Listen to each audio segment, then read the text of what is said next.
Hey homies, welcome or welcome back. If you're new here, my name is Haley. I run the Always in Wonderland blog at alwaysinwonderland.com, and today is a part 2 of our ride ranking and which rides we'd like to rope drop. Today I figured we'd do EPCOT. I love EPCOT. They have different sections now. I'm still getting used to the names of the different sections, so bear with me. I will yet again be using my phone to look at it, and if I can get it to focus, using my blog post that has all of the rides listed. So let's kind of jump into it here. World Celebration, Spaceship Earth, no height requirement, 15-minute ride. Takes you through time. Shows you different ways we've developed throughout. I love Spaceship Earth. It's one of my favorite rides. And then Journey into Imagination with Figment, no height requirement, an 8-minute ride. Okay, listen, hot take. I love Figment. Okay? And while this ride is a shell of its former self, I love Figment.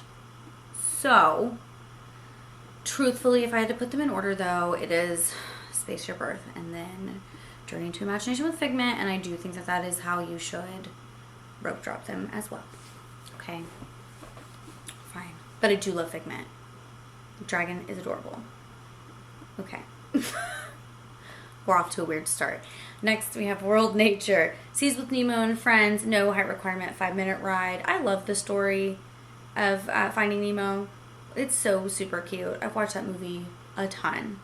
A ton. I do, every time I ride that ride, is Marlin's voice off, or is it just me? I feel like his voice doesn't sound the same as the movie, but maybe that's just me.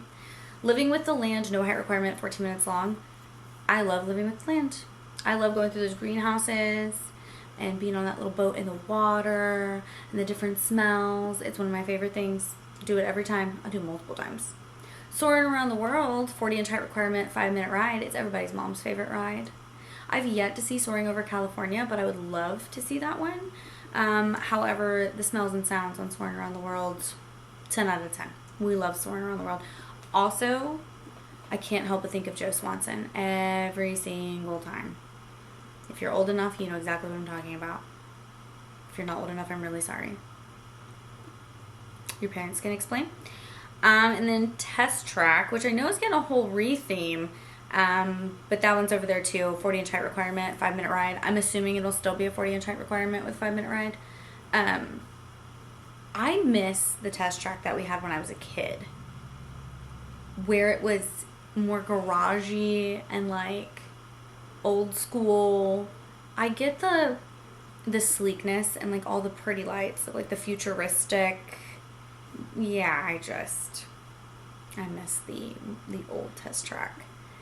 So my favorites, hot take, Living with the Land, then Soarin', then Seas, then Test Track. You know, for now I haven't seen the new Test Track yet, obviously, so once I see that, maybe I'll change my mind. As far as rope dropping, I would either do Soarin' or Test Track, and then do Seas, and then do Living with the Land. No, I lied. I lied to you. Backward. I said it backward.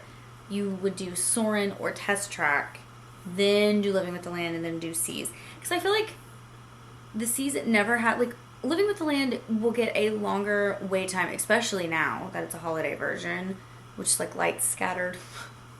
It's so cute though. Than the Seas does. So I feel like the Seas is pretty much a walk on most of the time. So yeah, do it like that. World Discovery, Guardians of the Galaxy Cosmic Rewind, 42-inch height requirement, a 3-minute ride. Zoom forward, backward, spin around, fight the bad guys to a banging soundtrack. 10 out of 10. And then Mission Space. Orange and green side, 44 inches for the green, 40 inches for the orange, 5-minute ride. I won't ride this ride at all. I will be completely honest with you. I don't like the tight, close space with the spins. It's not for me. So I won't be riding it at all. So Guardians of the Galaxy. That's my list. We'll put Mission Space in number 2. As far as rope drop, literally Guardians of the Galaxy and then do Mission Space. Although, you know, some of these rides, I'm just waiting for them to come off of virtual queues. I want all the ones that were on to come off. Just so you can kind of see like a true telltale of what that's going to look like, because no one knows. A little messy maybe, but I mean, it's not bad.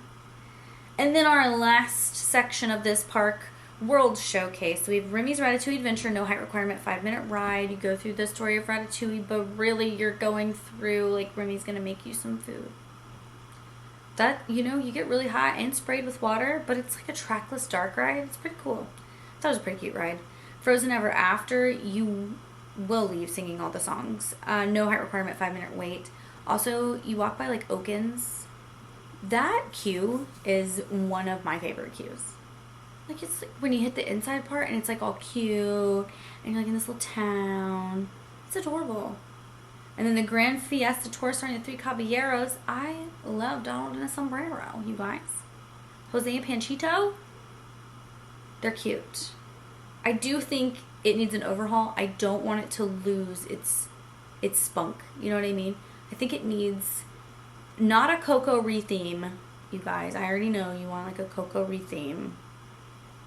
If they Coco retheme, they need to make sure that they keep Donald with his sombrero. Then I feel bad for Jose and Panchito. Listen, I don't necessarily... There can be a Coco ride. That'd be cool. But not in the pyramid. I think that pyramid is crowded enough, you know? Put the Coco ride somewhere else. Still in the Mexico Pavilion. Just down the street. For this one, I'm going to say Frozen, then Remy's, and then Grand Fiesta. Well, I just went on a whole tangent about Donald's in a sombrero. As far as rides, those are my tops. And also, you can rope drop either one of these, either Remy's or Frozen, and then, you know, Grand Fiesta afterward. So whichever one you do first, I don't think it really matters. They both get really, really long lines. So whichever one you don't rope drop, you're going to be standing in line for the other one for longer. So, you know. All right, just like the last one, we're going to do my top 3. It's so hard. I'm going to say, as I'm scrolling through, I'm going to say Guardians, Living with the Lands,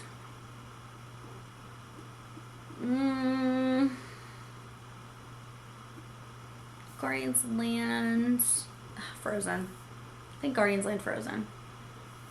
Yeah, those are my top 3. Hot takes. And yes, I know I put Living with the Land second, and I'm standing by my choice. Those, yeah, that sounds good. I feel confident about that. I feel confident. Yeah, if there's rope dropping, I would probably, yeah, I mean, I'd probably do Guardians, Frozen, Living with the Land. If I was going to rope drop those 3 specifically. Yeah, that sounds good. Alright guys, well, let me know down below what your list looks like. Let me know if you've tried different rope drop strategies and which ones work best for you, or what's your like ultimate go-to. Like that one thing that you can't wait. You're just like, you zoom right to it. Let me know down below. It's been great. And until next time, see you in the next one, guys.